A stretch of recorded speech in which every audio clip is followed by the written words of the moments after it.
Welcome to your September SBDM webinar. We're going to cover quite a bit today, so we're going to go ahead and get started. So today we're going to discuss the new learning management system, the SAR document, SBDM implications for school identified for comprehensive and targeted support, council verification data, our new curriculum process resource, the advanced coursework policy, the school profile report, the 2025 Continuous Improvement Summit, comprehensive planning for schools, and then finally, success stories of effective partnerships with families. So we're going to get started discussing the new learning management system. I'm going to turn it over to Erin Warford.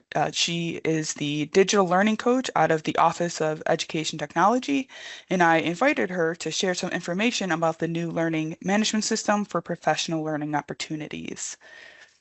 Erin, it's all you. Good morning, everyone. Yes, my name is Erin Wilford, and I work in OET, and I am on the implementation team for our new learning management system called the KY Learning Hub. And so this is a platform, a centralized place that your educators can get the professional learning they need.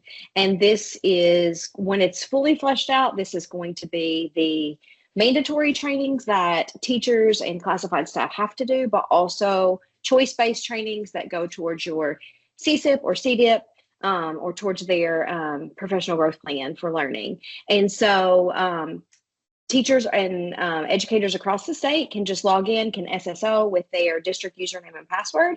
So it's very seamless. No other passwords to remember, which we all know is an issue. And in addition to the trainings that we are hosting as an agency, we also, this is going to be where the professional learning bulletin board is housed. And so teachers will be able to get those outside agencies through our co-ops and different things like that to get those in the same place as well. We currently, the PLBB is living in a couple of different places. The old one is still active through this school year, but we're slowly transitioning over to the new one. And so if you want to go to the next slide. So currently we actually have 12 courses now. When I updated this slide, we had 10. So they're coming. It's not huge yet, you guys, but it's coming. And so the SBDM self-paced trainings are going to be on the Learning Hub eventually. So keep an eye out for future announcements. And then if you could just pop up the Learning Hub, I just wanted to show you guys what it looks like. So it's just kylearninghub.org. We're trying to keep that same cadence, like, you know, we have kystandards.org. And so we're trying to keep that same cadence. And so it's just kylearninghub.org. And if you go to that site, you can see, so currently, again, we have 12 different postings here. You can see we have some from OELE, OTL, we have some CTE ones. And so these are used, so some of these are self-paced, just asynchronous courses that are housed in Canvas, which is just our learning management system that we're using that teachers can just kind of walk through on their own. But in addition, we have some, CTE has started this off for us. We have some that are a partner course to a live in-person training. So when you enroll in the course, that signs you up for the live training, and then all of the resources and the exit ticket will be in a Canvas course that's a companion course to that. So we're very excited about this. Again, you can see just a dozen courses, so it's not fully fleshed out yet, but we are adding more every week. We see more being added, and we're super excited about this and what it's going to mean for you and your certified and classified staff. Again, just one place eventually where they can go to get all of those things that they need for their professional learning needs. So just wanted to let you guys know that this has started. And so if you see any information about it, you kind of know what it looks like. And if you have any questions, high-level questions about it, you are welcome to reach out to me, just aaron.wolford@education.ky.gov. And I'm happy to answer any questions you have. All right, well, if any pop up, you're more than welcome to email Erin directly. You can email me and I can forward it to Erin. But thank you so much for taking the time out of your day to discuss this with us. No problem.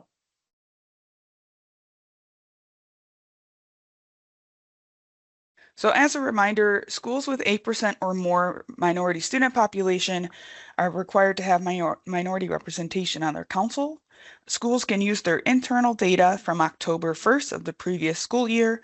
So if we're looking at your council for the 25-26 school year, we're going to look at our data from October 1st, 2024.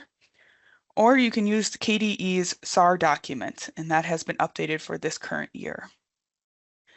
That 8% threshold for minority representation that is required for schools is also required for schools that are identified as CSI and have an advisory leadership team or an ALT. So if one of your schools has an ALT and they have 8% or more minority student population, minority representation is required on that ALT as well. So there's a few things that I want to show, and I'm going to pull up the SAR document to go through it. But if you've never looked at it before, it is color coded. So all the rows that are highlighted in yellow are the schools that have 8% or more minority student population. They are highlighted in green if they are identified or have previously been identified as a CSI school. We also have some supplemental pages, and that lists the schools that are exempt from from SBDM due to CSI status. And then it also lists the schools that have exited CSI status, as well as when they are eligible for council restoration. So let me pull up. So this is the landing page, the front page of the SAR document. Right, it explains generally what it is, and it has the color identification, so the yellow for 8% or more minority student population, and then green if they are identified as CSI and have 8% or more. So it has all the schools listed. So you can come here to look at to see if your school requires minority student population or refer to your internal data.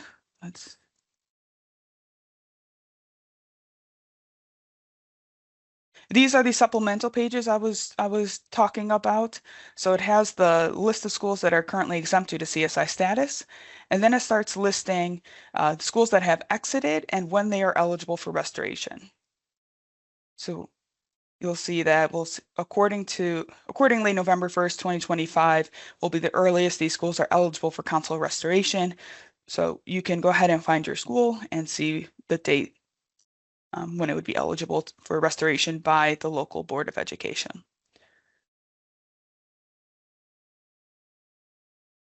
Any questions on the SAR document while I pull the PowerPoint back up?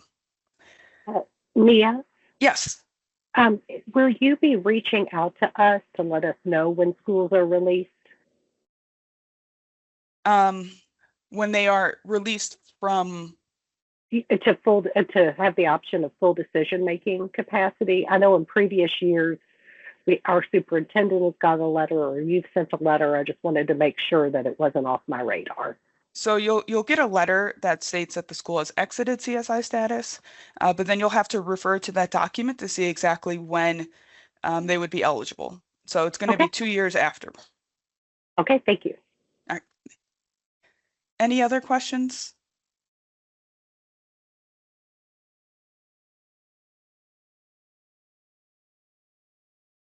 So we talked about it briefly, but due to House Bill 298, schools will be identified for CSI and TSI annual basis. If one of your schools is identified for CSI, the school will keep its council until the release of the audit findings are delivered. Once those results are delivered, then the council's authority is transferred to the superintendent and the advisory leadership team is developed. If one of your schools is identified as TSI, the school will keep its council and the council just continues as normal.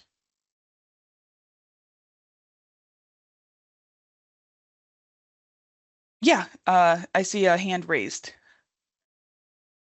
Yes, I can get you the link to the SAR document. All right, Sandy, if the question comes to you, you're more than welcome to jump in. council verification data. So your council training information is due November 1st, and the database is currently open. If you do not see the SBDM verification database as an option on the KDE web application webpage, you'll need to contact your WAPOC and allow them and have them give you permission to access it. Schools that are operating under an alt are also required to submit your information as well. So regardless if your school has an SBDM or an advisory leadership team, your information needs to be submitted into the council verification.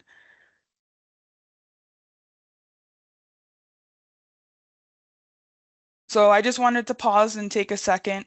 Has anyone inputted it and had any issues? Are there any questions that you all have regarding the database? Mia, I have two questions. Sure. Not kind of loosely related to this.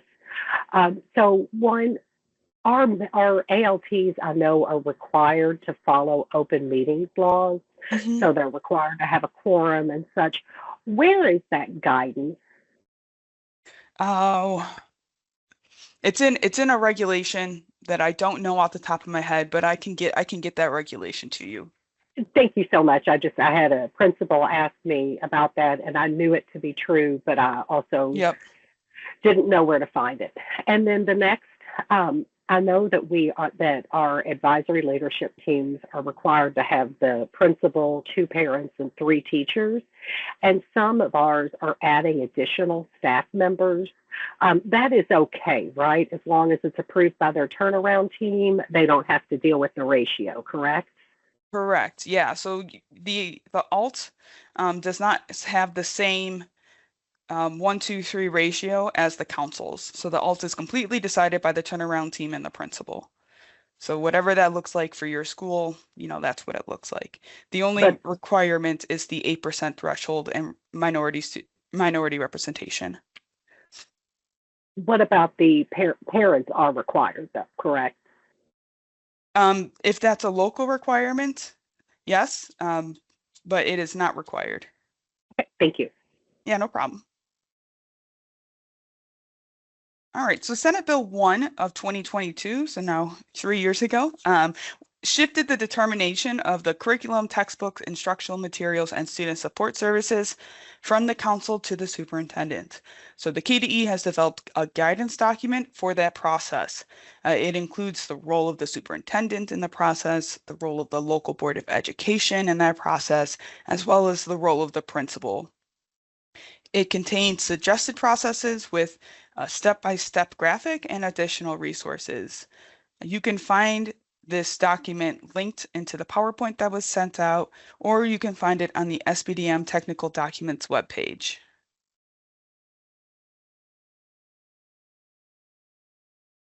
As a result of House Bill 190, 2025, all councils are required to adopt an advanced coursework policy.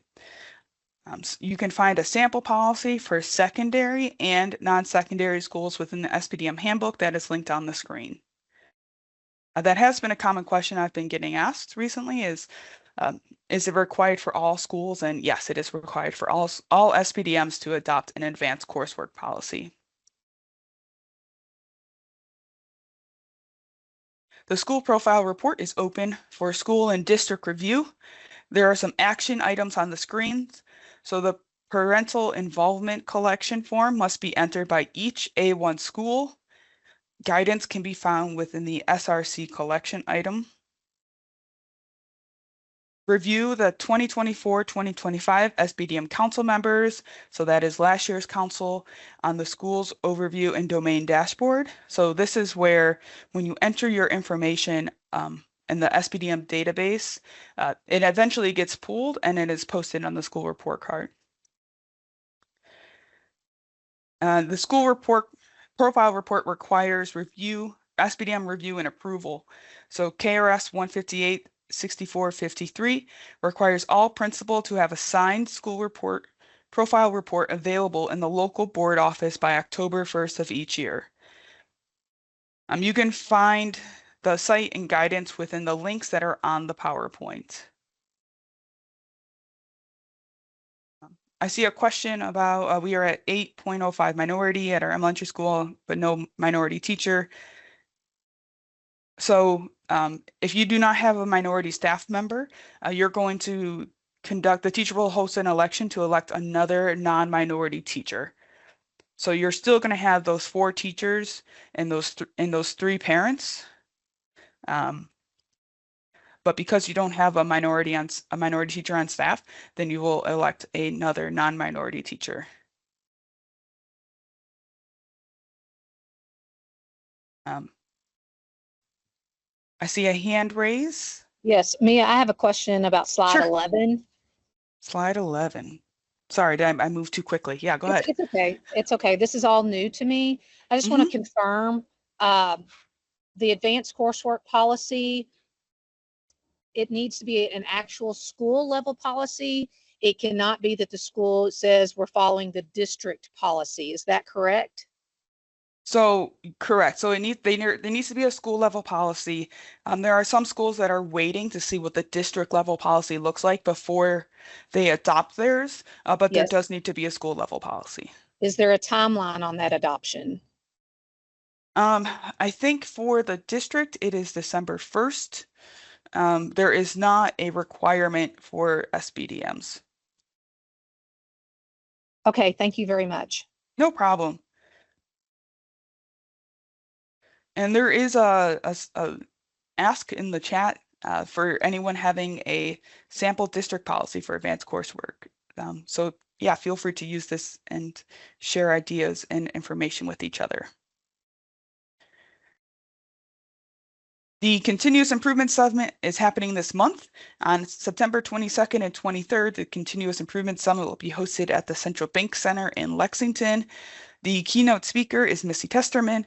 She is the 2024 National Teacher of the Year. I'm going to be there, and I hope to see a lot of you all there.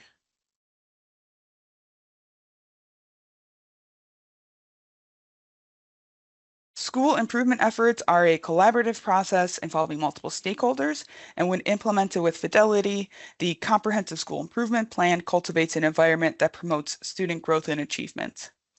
You can find the timeline for the CSIP outline of regulation, and additional information regarding the 2025-2026 planning phases can be found on the Comprehensive Improvement Planning website.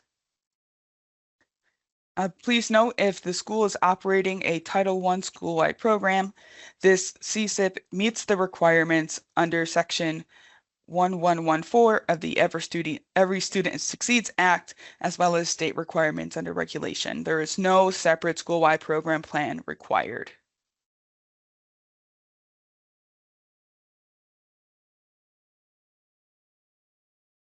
For the past several months, we have shared the success stories of effective partnerships with Families Forum, which was designed for school districts and schools to share their stories on creating trusting relationships and families as partners.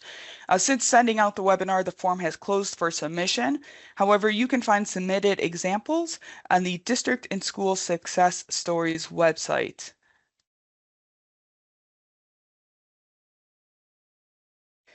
That's all that I have for today.